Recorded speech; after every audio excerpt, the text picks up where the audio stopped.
Merhaba arkadaşlar, kanalıma hoş geldiniz. Bugün sizlerle bu trend kare suplaları yapıyoruz. Daha önce runner'ını paylaşmıştım. Trend runner olarak kanalımda mevcuttur. Runner'la güzel takım oldu. Bu kare suplanın bu şekilde düzgün durması için dikkat edilmesi gereken noktalar var. Bunu da yapım aşamasında sırasıyla sizlere gösterdim. Bu şekilde büyüterek kare örtüde yapabilirsiniz. Nasıl büyütebileceğinizi video sonunda gösterdim.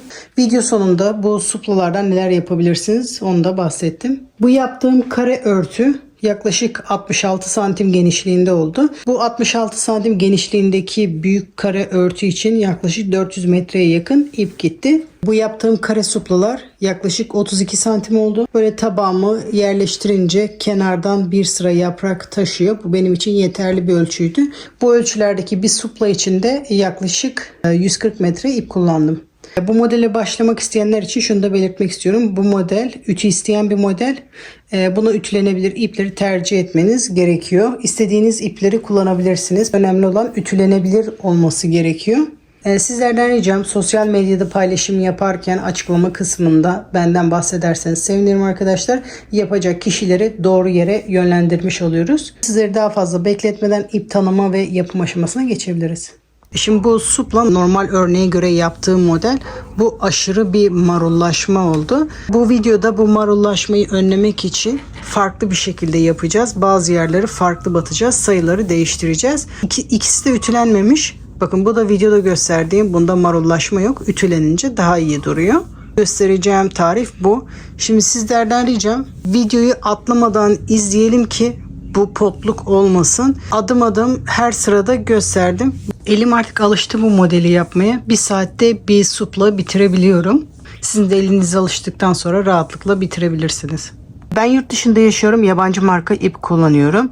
Aynı özelliklerde ipi bulabilmek için bu arkadaki metrajlarına ve özelliklerine bakmamız gerekiyor. İp alırken ipin kalınlığı 2 mm ama %46 koton, %40 polyester, %14 rayon. Bu yüzdelikler iplerde değişebilir. Önemli olan karışım olması. %100 koton olmaması gerekiyor bunu yaparken. Bu tarzda bir makrome ipi alırken %100 koton ya da %100 polyester ip almamaya dikkat ediyoruz. Çünkü bu yumuşaklıkta olması için bu karışımların olması gerekiyor. Bir de metrajlarına da bakarsanız aynı kalınlığı rahatlıkla bulabilirsiniz. 250 gramda 250 metre ip var. Tığ önerisi 2 ile 4 mm arasında. Ben elime 4 mm yatkın olduğu için 4 mm tığ kullanıyorum. İp alırken bu arkayı muhakkak okuyalım. Bu gramaj ve yüzdeliklere bakarsanız aynı özelliklerde ipi rahatlıkla bulabilirsiniz. Ben bazı modellerde bu şekilde karışım olan makrome, bazı modellerde de koton ip kullanıyorum. Bunda koton ip de kullanabilirsiniz. Ben koton deyince bunu makrome ipiyle karıştırılıyor arkadaşlar. Makrome ipi olan karışım olacak ama koton ip dediğim zaman normal %100 koton ip. Makrome ip değil, büklümlü bir ip bu. Bu ip de Türkiye'nin ipi. Bu da %100 koton ip. Bakın kalınlıkları benziyor. Benim kullandığım ip daha büklümlü. Bunun büklümleri yok. Böyle tel tel duruyor. Ama bu da aynı görevi görüyor. Bu ipi de kullanabilirsiniz. Bu karışımı olan makrome ipi. Bakın özelliği aynı. Bu da koton ip. Kalınlığı aynı. Bu bir tık daha ince. Bu Türkiye'deki koton iple örmesi bir tık zor oluyor. Tel tel olduğu için tığ buna takılıyor. Ama yine de o görüntüyü veriyor. Onu da kullanabilirsiniz arkadaşlar. Bu iki ipin de markasını, linkini aşağıda açıklama kısmına ekleyeceğim. Oradan bakabilirsiniz. Ben Amerika'da hobi mağazasından alıyorum iplerimi. Şimdi modele sihirli halka yaparak başlıyorum. Sihirli halka yapamıyorsanız zincir çekerek de başlayabilirsiniz. 5 zincir yaparak halkayı oluşturabilirsiniz. Ben sihirli halkamı yaparken orta parmağımdan önden arkaya doğru doluyorum. Birleşim noktasından bakın. Bu iki ipin üst üste geldiği noktadan parmağımla tutuyorum. Parmağımda sarma işlemi yaptığım ipin altından beri tığımı geçiriyorum. Bu uzun olan ipi alıyorum. Bakın bir tur çeviriyorum bu şekilde. Gördüğünüz gibi şu anda ipi alınca böyle duruyor. Bir tur çevirdikten sonra bakın parmağımı da buradan kaldırmıyorum. Bir zincir atarak bu şekilde halkamı oluşturuyorum. ilk zinciri yapmış olduk. Normal runner'da ve suplada yaptığımız birçok şeyi ben bu suplada değiştirdim. Bu güzel kare şekli alabilmek için. Normal supla ve runner'da bu yaprakları battığımız yerde 5 zincir, ara boşluklarda 5 zincir oluyordu. Şimdi bu kare modelde yaprakları yaptığımız yerde 5 zincir, bu ara boşlukları battığımız yerlerde de 4 zincir yapıyoruz marullaşmayı önlemek için. Şimdi bir zincir, ilk trabzan için 3, ara boşluk içinde 4 zincir çekeceğim. Toplamda 7 zincir yapıyorum. 3, 4, 5, 6, 7. Arada 4 zincir var. Çünkü bu ilk yapacağımız boşluk. Burada sık iğne yapılan kısım olacak. O yüzden arada 4 zincir çektik. Ama yaprak kısmında 5 olacak. Sonra bir sefer doluyorum. Boşluk içerisinde bir trabzan yapıyorum. Şimdi yaprak için zincir çekiyoruz. 5 zincir. Tekrar boşlukta bir trabzan. 4 zincir. Ara boşluk için yaptık. Tekrar bir trabzan. Şimdi burayı yaparken ilk sırayı bir sefer 4, bir sefer 5 zincir yapacağız. 4 yaptık. Şimdi 5. Bu kısmı örerken sizlerden ricam, bu videoları hazırlamak gerçekten hiç kolay değil. Ben de emeklerimin karşılığını alabilmem için videoya bir beğen ve yorum yaparak destek olursanız sevinirim. Sizler beğen yapmazsanız sizden sonraki kişilerin karşısına çıkmaz. Bu yüzden destekleriniz değerli. Bana destek olursanız sevinirim. Bir trabzan, 4 zincir, bir trabzan. Şimdi boşluklarımı sayıyorum. Toplamda 8 tane olacak. 1, 2, 3, 4, 5, 6, 7. 8.'yi de birleştirme kısmında yapacağız. 7 tane boşluk yaptıktan sonra halkamı sıkıyorum. Bu birleştirme kısmında yapacağımız boşluk yaprak için olacak. 5 tane zincir olan kısım. 5 tane zincir olan kısımda sıramı birleştirmem gerekiyor. Hem de yeni sırada ortadan başlamam gerekiyor. O yüzden birleştirme kısmını şu şekilde yapıyorum. 2 zincir, tığımı bir sefer doluyorum. 3. zincire batarak, bakın ipimi de burada tığımın üstüne alıyorum. Burada bir trabzan yapıyorum. Bu şekilde hem sıramı birleştirmiş oluyorum hem de yeni sıraya ikisinin ortasından başlamış oluyorum. Şimdi bu ilk yaptığımız yere yaprak yaparak başlıyorum. Burada da yaprağın yarısını başlangıçta yapacağım. Yarısını da bitişinde yapacağım. Şimdi zincir çekerek başlıyorum. 3 zincir trabzan yerine. Şimdi bu benim ilk zincirim. Tekrar bu son yaptığım trabzanın üzerinde, birleştirmek için yaptığım trabzanın üzerinde 3 tane trabzan yapıyorum. Şimdi 2 ve 3. Şimdi üçünü tek olarak yapıyorum. Normalde runner'da ve suplada burada 5 tane trabzan yapıyorduk. Runner'da 6 tane yapıyoruz. Suplada 5 tane yapmıştım, yuvarlak suplada. 5 tane yapıp direkt bu ara boşluğa batınca çok marullaşma oluyordu. Şimdi bu modelde bakın gördüğünüz gibi son ikisini ve buradaki başlangıçta ikisini birleştirerek yapıyoruz. Bu kısmı bu şekilde biraz toparlıyor. Toplamda 5 tane yapıyoruz. Son ikişer trabzanları birlikte yapıyoruz. 3 trabzan yaptım. Şimdi son 2 trabzanı da yapacağım. Tığımı bir sefer doluyorum. Tekrar aynı boşlukta. İkisini birlikte yapıyorum. Normalde trabzan yaparken ikisini birlikte yapardık. Bu son işlemi yapmıyoruz. Tığımızda tutuyoruz. Şimdi bunu trabzan yerine yaptık. 4. olmuş oldu. Tekrar tığımı doluyorum. Aynı boşluk içerisinde. İkisini birlikte yapıyorum. Son işlemi yapmıyorum. Tığımda tutuyorum. Şu anda toplamda 5 trabzan oldu. Bu ara boşluklarda normalde bu şekilde bir sık iğne yapıyorduk. Şu anda toparlama işlemi yaptığımız için arada burada sık iğne yerine de bakın boşlukta bir sefer alıyorum. Böyle tığıma dolayarak almıyorum. Boşlukta alıyorum. Bakın onu da örmüyorum. Onu da tığımda tutuyorum. Şimdi diğer yaprağa geçerek ilk 2 trabzanını aynı bu şekilde yapmam gerekiyor. Şimdi trabzan için tığıma bir sefer doluyorum. Bakın sıradaki boşlukta ipimi alarak ikisini birlikte yapıyorum. Normal trabzan yapıyormuş gibi. Onu da tığında tutuyorum. Onu da son işlemini yapmıyorum.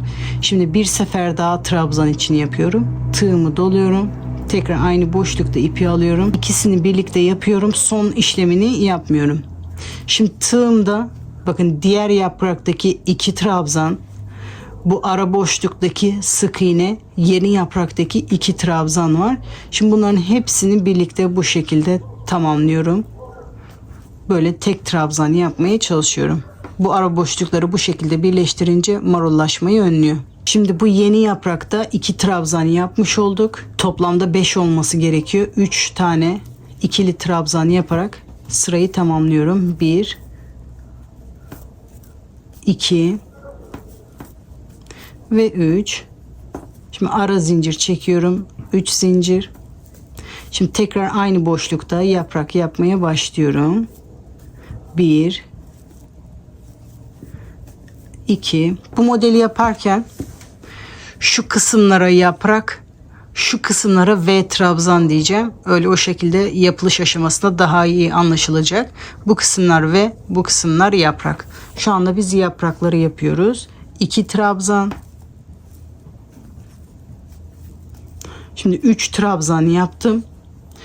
Yapraklarda 5'er tane trabzan oluyor. Tek tarafta 5, tek tarafta 5. Son ikisini buradaki gibi birlikte yapıyoruz. Tığımı doluyorum boşlukta. İkisini birlikte. Tığımı doluyorum boşlukta. İkisini birlikte. Şimdi sık iğne için ara boşlukta tek olarak bu şekilde alıyorum. Şimdi yeni yaprağa başlıyorum. Tığımı bir sefer doluyorum. İkisini birlikte trabzan yaparmış gibi. Tekrar tığıma bir sefer doluyorum. Zincir üzerinde ikisini birlikte. Buradaki son 2 trabzan, aradaki sık iğne, buradaki ilk 2 trabzan, bu şekilde hepsini birlikte yapıyoruz. Burayı toparlamış oluyoruz. Şimdi yaprağın diğer trabzanlarını yapıyorum. 3 trabzan daha yaparak yaprağımı burada tamamlıyorum.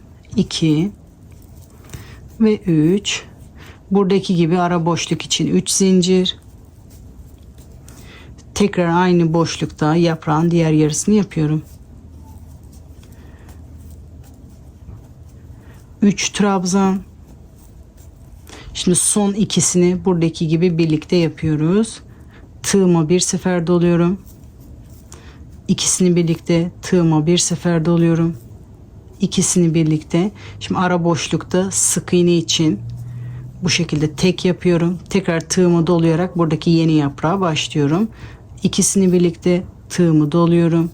İkisini birlikte, sonra hepsini birlikte yaparak bu şekilde toparlıyoruz. Şimdi yaprağı tamamlıyorum. 3 trabzan daha yaparak yaprağın tek tarafını yapıyorum. 1 2 ve 3. Ara zincir için 3 zincir. Tekrar aynı boşlukta 3 trabzan yapıyorum. 1 2 ve 3. Yaprağın son 2 trabzanını yapıyoruz. İkisini birlikte, ikisini birlikte bu ara boşlukta sık iğne için yapıyorum. Şimdi burada yaprağın diğer tarafını yapıyoruz. Bakın tığımı doluyorum bu boşluğa gelerek. İkisini birlikte tığıma doluyorum. İkisini birlikte, sonra hepsini birlikte bu şekilde tamamlıyorum. Topluyoruz bu şekilde. Şimdi yaprağın son kalan trabzanlarını yapıyorum. 3 trabzan yapıyorum. 1 2 ve 3. Şimdi diğer sırada yaptığımız gibi hem sırayı birleştirmem gerekiyor hem de ortadan başlamam gerekiyor. Bu diğer sırada ara boşluk 5 zincir olduğu için burada 2 zincir bir trabzan yapmıştık. Şimdi buradaki ara boşluk 3 zincir olduğu için burada sayıları değiştiriyoruz. 1 zincir, tığıma bir sefer doluyorum. Burada 3. zincire batarak bir çakma trabzan yapıyorum. Bu şekilde üçünü birlikte yapıyorum. Bu şekilde delik daha küçük olmuş oluyor. Şimdi V trabzan yapmaya başlıyoruz. İkinci sıra yaprağın V trabzanlarını yapacağız. Köşede çoğaltma işlemi için 3 tane yaprak olacak. Burada başlarken 7 zincirle başlamıştık. Çünkü ilk önce bu boşluğu yapıyorduk. Köşede yaparken de aynı. İlk önce 4 zincir boşluğunu yapıyoruz. Trabzan için 4 de ara boşluk için yaparak toplamda 7 zincir yapıyorum. Şimdi bu kare modelde tam kare şeklini alabilmesi için bu trabzanlarda da değişiklik yaptım. Şu kısımlarda üçlü trabzan yaparak modele başlıyoruz. Şimdi burada üçlü trabzan yapıyorum. Tığıma 2 sefer doluyorum. Tekrar aynı boşlukta üçlü trabzan yapıyorum. Şimdi bu köşeleri yaparken bunların da yarısından başlayacağız. Köşeyi yapıyoruz. Köşenin de yarısını başlangıçta, yarısını bitişte yapacağız. Şimdi biz şu batma kısmını yapıyoruz. Şimdi yaprak kısmına geçtim ben. Şimdi yaprak için 5 zincir. Köşelerde üçlü trabzan yapıyoruz. Ama başlangıç ve bitiştekilerini normal ikili trabzan yapıyoruz. Sadece bu ortadakilerini üçlü trabzan yapıyoruz. Şimdi bu bitiş kısmı olduğu için normal ikili trabzan yapıyorum. Şimdi ara boşluk için şimdi diğer köşeye geçeceğim. Köşe işlemini yapacağım. Şu anda biz bu ara boşluğu yapıyoruz. Ara boşluklarda 4 zincir çekiyorduk. 4 zincir. Şimdi diğer köşeye geçiyorum. İlk trabzanı ikili yapıyorduk. Tığıma bir sefer doluyorum. İlk trabzanı ikili olarak yapıyoruz. Şimdi ilk boşluk yaprak için 5 zincir. Şimdi bundan sonraki trabzanlar üçlü trabzan yapıyoruz sonuncusuna kadar. Üçlü trabzan. Şimdi 4 zincir.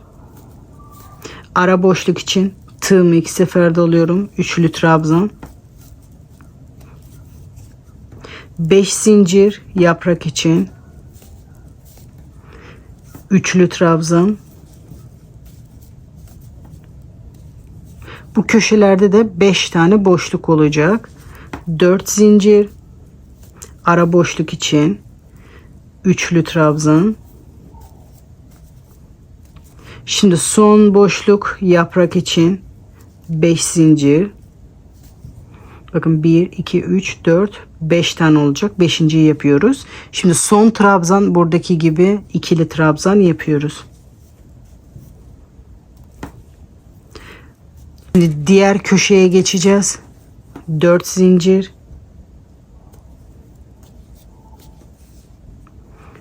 İlk trabzanı ikili yapıyoruz. Şimdi buradaki gibi 5 trabzan yapıyoruz. Bir tane 5, bir tane 4 yapıyoruz. Şimdi ilki yaprak için 5 zincir. Üçlü trabzan. 4 zincir. Üçlü trabzan. 5 zincir. Üçlü trabzan. 4 zincir. Üçlü trabzan. Bakın toplamda 4 oldu. Şu anda 5.'yi yapıyoruz ve bu da yaprak için 5 zincir. Sonuncuyu yapıyoruz. Bir trabzan, ikili trabzan yapıyoruz. Bu şekilde toplamda 5 tane boşluk oldu. Şimdi bu köşeyi de yaptık. Bu köşeyi de aynı buradaki gibi yapıyoruz. Ara boşluk için 4 zincir. Tığımı bir sefer doluyorum. İlk boşluk için ikili trabzan. İlk yaprak için 5 zincir. Üçlü trabzan. 4 zincir. Üçlü trabzan. 5 zincir.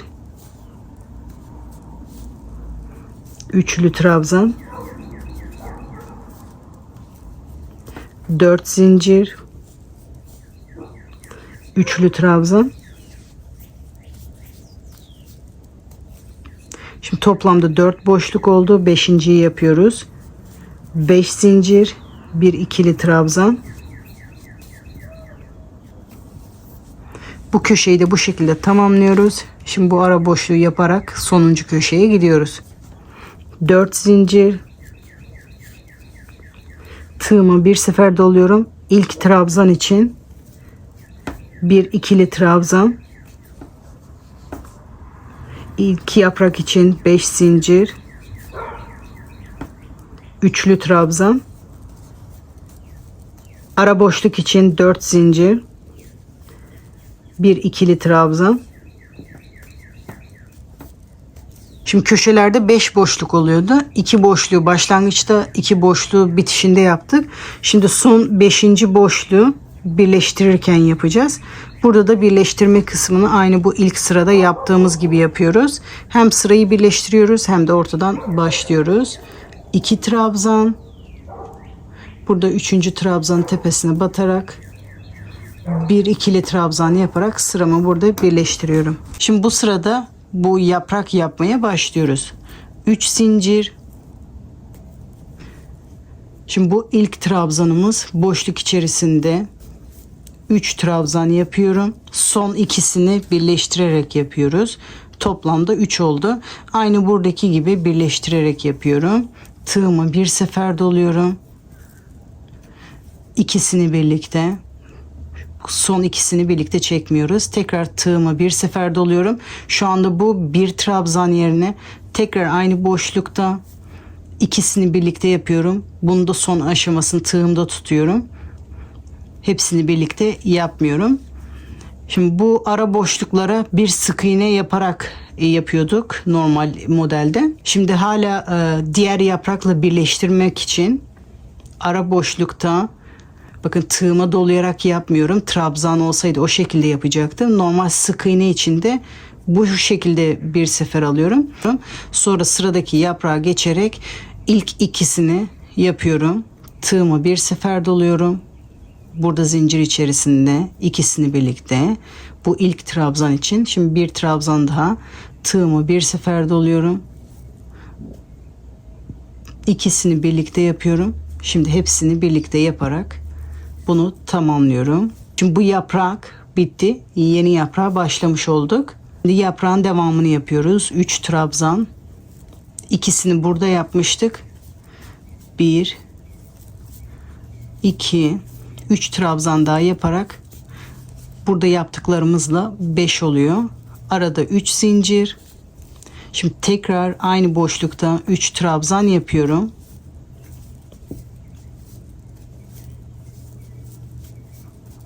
Yaprağın ilk 3 trabzanını bu şekilde tek tek yapıyoruz. Son ikisini birlikte yapıyoruz. Tığıma bir sefer doluyorum. Bu şekilde ikisini birlikte tığımda tutuyorum. Tekrar tığıma bir sefer doluyorum. İkisini birlikte yapıyorum. Tığımda tutuyorum. Yani şu anda gördüğünüz gibi 5 trabzan oldu ama hala tığımda tutuyorum.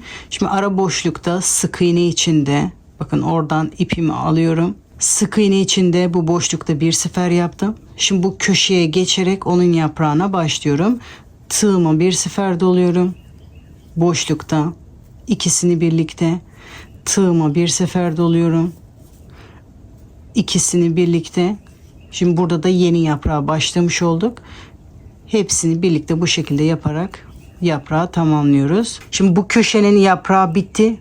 Bu köşenin yaprağı başladı. Şimdi 2 tanesini burada yapmış olduk. Sonra 3 trabzan daha yaparak yaprağımı tamamlıyorum. 1 2 ve 3. Arada 3 zincir. Tekrar aynı boşlukta 3 trabzan yapıyorum.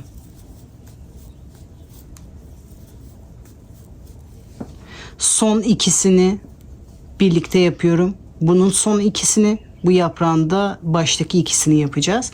Tığıma bir sefer doluyorum. Boşluk içerisinde ikisini birlikte, tığıma tekrar bir sefer doluyorum. İkisini birlikte şu anda 5 trabzanı tamamlamış oluyorum. Şimdi bu ara boşlukta sık iğne için bir tane tek. Şimdi sıradaki yaprağa geçerek trabzan yapmaya başlıyorum. Tığımı bir sefer doluyorum. Boşlukta ikisini birlikte. Tığımı bir sefer doluyorum. Boşlukta ikisini birlikte. Buradaki 2 trabzana da başlamış oluyorum. Sonra hepsini birlikte yaparak bunu tamamlıyorum. Şimdi köşe yaprağının kalan 3 tane trabzanını yapıyorum. 1 2 ve 3. Arada 3 zincir. Tekrar aynı boşlukta 3 trabzan yapıyorum. Yaparken size karışık gibi görünüyor ama bu şekilde sonuç daha güzel oluyor. Yapılması gereken sadece bu yaprakların son ikisini, buradaki başlangıçtaki ikisini birleştirerek yapıyoruz. Karışık değil aslında. Aynı boşlukta ikinci trabzan, üçüncü trabzan, bu şekilde tek tek yapıyorum. Şimdi bak, son ikisini birlikte yapıyoruz. Normalde trabzanı yaparken ikili trabzanı bu şekilde ikisini birlikte, sonra şu kalan ikisini birlikte yapıyorduk ama son işlemi yapmıyoruz. Tığımızda tutuyoruz. Şimdi bu bir trabzan. Bu da ikinci trabzan. Tığımda tutuyorum hala. Şimdi aradaki boşluk için sık iğne içinde tek olarak yapıyorum. Şimdi tekrar tığımı doluyorum. Sıradaki yaprağın ilk 2 trabzanını yapıyorum. 1 2, sonra hepsini birlikte yapıyorum. Sonra yaprağı tamamlamak için 3 trabzan daha yapıyorum. 1 2 ve 3. Arada 3 zincir. Tekrar aynı boşlukta 3 trabzan yapıyorum. 2 ve 3. İlk 3 trabzanı tek, son 2 trabzanı burada birlikte yapıyoruz. Tığımı bir sefer doluyorum. İkisini birlikte tığıma bir sefer doluyorum. İkisini birlikte bu yaprağın 2 trabzanını yapmış oldum. Şimdi ara boşlukta tek olarak alıyorum sık iğne için. Tekrar tığıma doluyorum. Şimdi diğer köşeye başlıyorum. Yaprağın ilk 2 trabzanını yapıyorum. İkisini birlikte, ikisini birlikte, sonra hepsini birlikte yapıyoruz. Ve yeni köşeye de bu şekilde başladık. Bu köşeleri de aynı buradaki gibi yaparak sıra sonuna kadar tamamlayalım. Hala aklımızda soru işareti varsa videoyu geri alarak bu kısımdan tekrar izleyebilirsiniz bu kısmı. Şimdi bunu sıra sonuna kadar tamamlayalım. Şimdi diğer köşeleri de yaptım. Son köşeyi birlikte yapalım. Bu köşenin 3 trabzanını yaptım. Ara boşluğunu yapmadım. Tığıma bir sefer doluyorum. Son ikisini birlikte yapıyoruz. İkisini birlikte tığımı doluyorum. İkisini birlikte. Şimdi ara boşlukta tek olarak yapıyoruz. Tığımı doluyorum. Bu köşenin yaprağını başlıyorum. İkisini birlikte tığımı doluyorum. İkisini birlikte. Şimdi hepsini birlikte bu şekilde tamamlıyorum. Şimdi son yaprağı yapıyorum. Bir de buradaki yarımı yapacağız. Boşluk içerisinde 3 trabzan yapıyorum.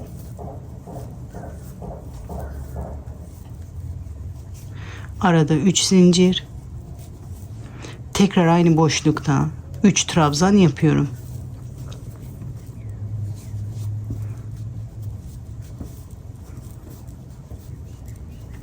Son ikisini birlikte yapıyorum.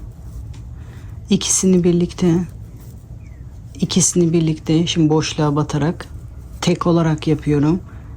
Sıradaki yaprağı, yarım yaprağı yapıyoruz. İkisini birlikte, ikisini birlikte, sonra hepsini birlikte yapıyoruz. Şimdi son olarak 3 trabzanı yapıyorum. 1 2 ve 3. Yaprağın diğer yarısını da bu şekilde tamamlamış oluyorum. Birleştirme kısmını da yaparken buradaki gibi bir zincir, tığıma bir sefer doluyorum. Bu 3. zincire batarak bir çakma trabzan yapıyorum. Sıramı bu şekilde birleştiriyorum. Şimdi bu V trabzan dediğimiz sıraya başlıyoruz. 7 zincir, tığıma 2 sefer doluyorum. Tekrar aynı boşlukta üçlü trabzanımı yapıyorum. 5 zincir, tığıma bir sefer doluyorum. Burada ikili trabzanımı yapıyorum. Bu şekilde köşenin yarısını yapmış olduk buradaki gibi. Sadece bu ortadaki yaprakların üzerine köşe yapıyoruz. Bu aradakiler de artık tekli olacak. Buradaki gibi tekli olmaya başlıyor. 4 zincir. Bu köşelerde aralarda 4 zincir çekmiştik. Bu arayı batmak için. Şu anda yaptığımız 4 zincirde bu arada batma yeri. Şimdi bu yaprakların üzerine V trabzan yapacağız. Köşelerde üçlü trabzan. Bu teklilerde de çakma trabzan yaparak o düzlüğü sağladım. Şimdi tığımı bir sefer doluyorum. Bakın bu yaprağın tepesine batarak. Normalde trabzan yaparken ikisini birlikte yapardık. Ama çakma trabzan yaparken tığıma bir sefer doluyorum. Boşluğa batıyorum. Üçünü birlikte yaparak bu şekilde çakma trabzan yapıyoruz. 2 seferde çekmiyoruz. Tek seferde çekiyoruz. Arada 5 zincir. Burada yaprak yapacağımız kısımlarda 5 zincir. Tığıma bir sefer doluyorum. Tekrar aynı boşlukta. Bakın üçünü birlikte yaparak çakma trabzanımı yapıyorum. Bu şekilde V trabzanımızı oluşturduk tekli olarak. Şimdi diğer yaprağa geçeceğiz. Ara boşluk için 4 zincir. Bu yaprağın üzerine de tekli V yapacağız. Tığımı bir sefer doluyorum. Yaprağın üzerinde çakma trabzan yapıyorum. 5 zincir. Tığımı bir sefer doluyorum. Tekrar aynı boşlukta. Bir çakma trabzan. 4 zincir. Şimdi köşeye geliyorum. Köşedeki işlemi yapıyorum. İlk önce ikili trabzan. 5 zincir. Tığımı 2 sefer doluyorum. Üçlü trabzan. 4 zincir. Üçlü trabzan. 5 zincir. Üçlü trabzan. 4 zincir. Üçlü trabzan. 5 zincir. Bir ikili trabzan. Sonuncuyu ikili trabzan yapıyoruz. Başlangıç 2, bitiş 2 yapıyoruz. Toplamda bu şekilde 5 tane boşluğumuz oluyor. Şimdi bu tekli trabzanları bu kenara yapıyoruz. 4 zincir. Sıradaki yaprağın üzerinde bir çakma trabzan. 5 zincir. Aynı boşluk içerisinde bir çakma trabzan. Şimdi bu kenarı da bunların üzerinde tekli köşeleri de bu şekilde köşe yaparak sıra sonuna kadar yapalım. Şimdi bu sırayı da sıra sonuna kadar geldim. Sıra sonunda aynı burada yaptığım işlemi yapıyorum. 4 zincir, tığımı bir sefer doluyorum. Köşeye gelerek bir ikili trabzan. 5 zincir. Tığımı 2 sefer doluyorum. Üçlü trabzan. Şimdi 4 zincir. Bir üçlü trabzan. Şimdi birleştirme işlemini buradaki gibi yapıyorum. 2 zincir, tığımı bir sefer doluyorum. Buradan 3. zincire batarak bir trabzan yapıyorum. Bu şekilde sıramı birleştiriyorum. Şimdi burada yaptığım yapraklı sıraya başlıyoruz. 3 zincir. Bu birleştirmek için yaptığım trabzanın tepesinde toplamda 3 trabzan yaptım. Son ikisini birlikte yapıyoruz. Tığımı bir sefer doluyorum. İkisini birlikte tığımı bir sefer doluyorum. İkisini birlikte. Şimdi sık iğne için buradan ipimi alıyorum. Şimdi burada tekrar trabzan yapmaya başlıyorum. Tığımı bir sefer doluyorum. İkisini birlikte tığımı bir sefer doluyorum. İkisini birlikte.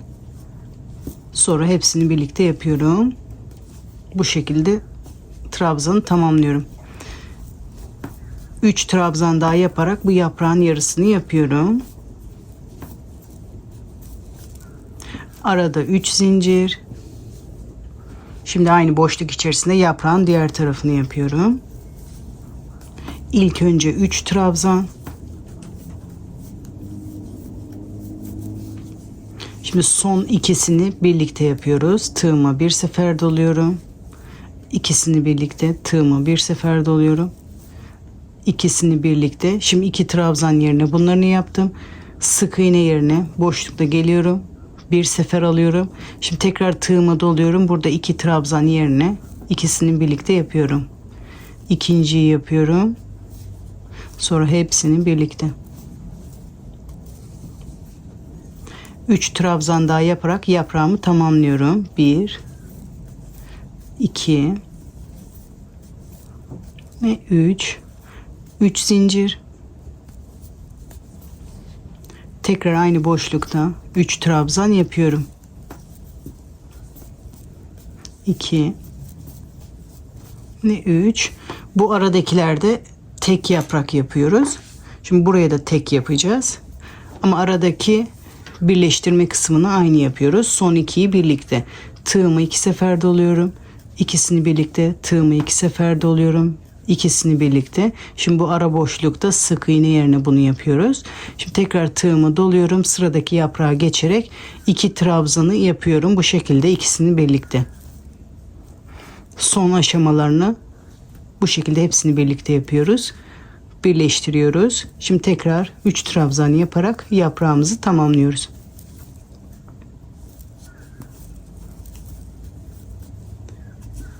Arada 3 zincir. Tekrar aynı boşlukta 3 trabzan yapıyorum.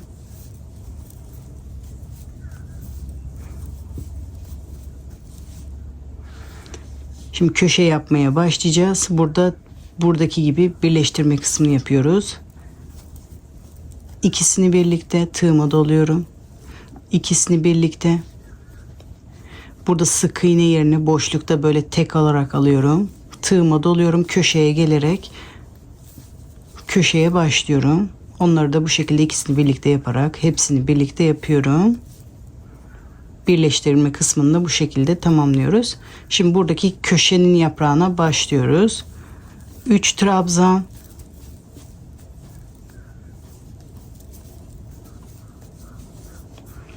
Üç zincir. Tekrar aynı boşlukta 3 trabzan yapıyoruz.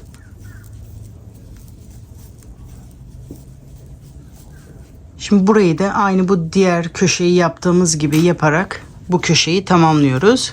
Teklileri de gösterdim. Diğer sırada bu köşeyi göstermiştik. Köşeyi de burada yaptığımız gibi yaparak bunu sıra sonuna kadar yapalım. Şimdi bu sırayı da sıra sonuna kadar geldim.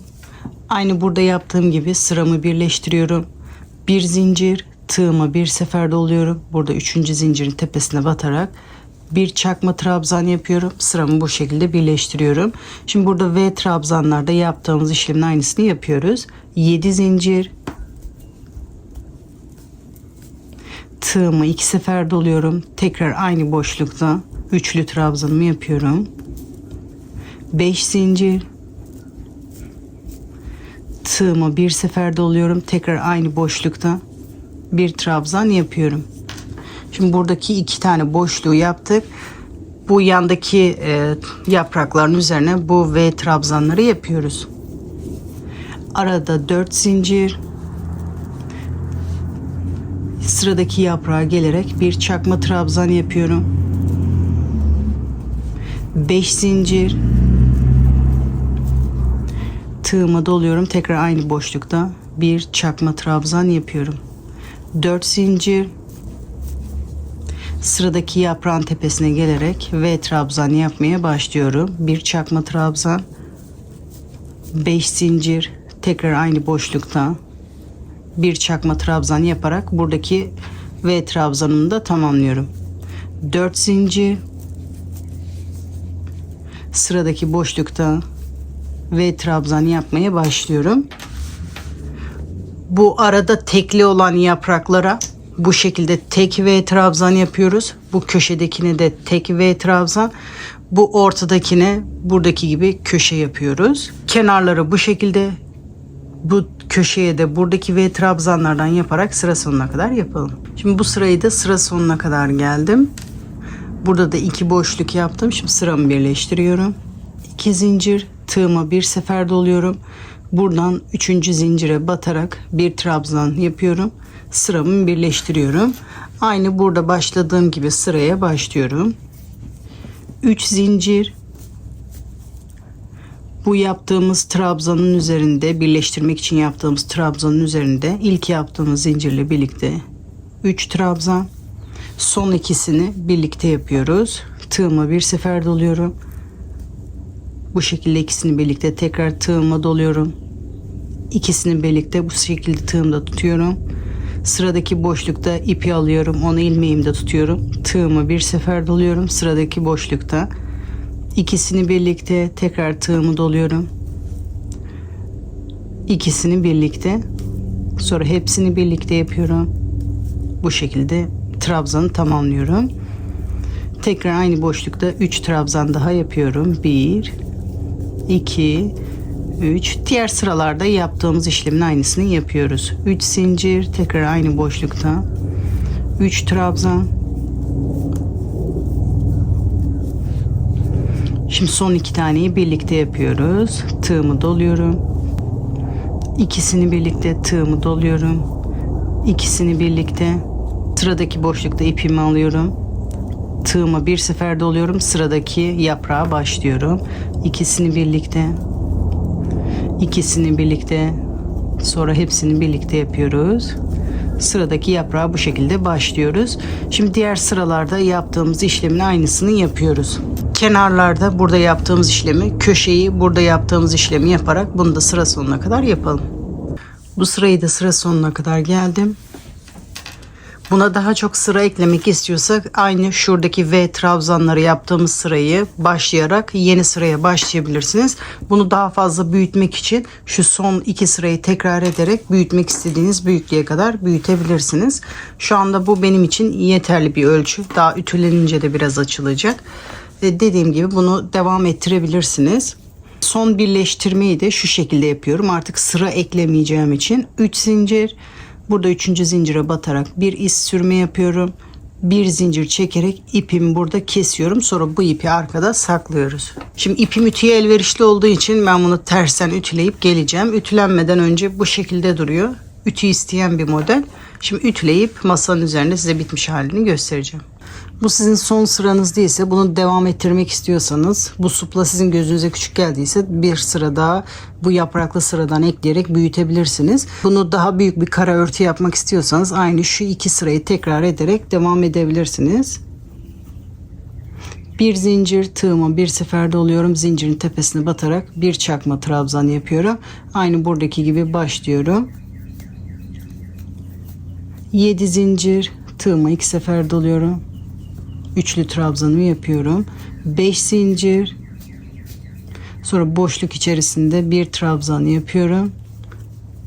4 zincir. Sonra sıradaki yaprağın tepesine geçerek çakma trabzan yaparak V trabzan yapmaya başlıyorum. Bunu da şu son 2 sırayı tekrar ederek bunu istediğiniz büyüklüğe kadar yapabilirsiniz. Videoda gösterdiğim ütülendikten sonra bu şekilde duruyor. Marullu olan model de ütülendikten sonra bu şekilde duruyor. Marullu olan bu yaprakları düzgün durmuyor. Bakın ütülendikten sonra da bu kenar kısımları düzgün durmuyor. Marullu olan ütülendikten sonraki hali.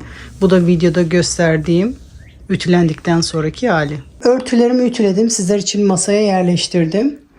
Masada görüntüsünü sizlere paylaşmak istedim. Bu suplaları bu şekilde kullanabilirsiniz. Şu şekilde baklava dilimi şeklinde olarak da kullanabilirsiniz. Kare suplaları 4 tane yan yana birleştirerek yastık kılıfı da yapabilirsiniz. Direkt yastığın üzerine sadece bir tane suplayı dilerseniz şu şekilde kare şeklinde, dilerseniz bu şekilde baklava dilimi şeklinde yastığın üzerine bu şekilde dikebilirsiniz. 4 tane motifi birleştirerek bu şekilde yastığı çapraz koyarak böyle yastık kılıfı da yapabilirsiniz arkadaşlar. Böyle de güzel duracaktır. Yastığı bu şekilde çapraz yerleştirdiğimizde köşeleri yastığın üzerine bu şekilde getirerek bu şekilde güzel bir yastık kılıfı yapabilirsiniz. Çok hoş duruyor.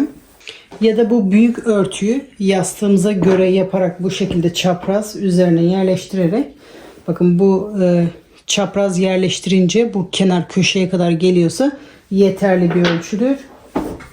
Bunu da bu şekilde arkadan birleştirerek bunu yastık kılıfı da yapabilirsiniz.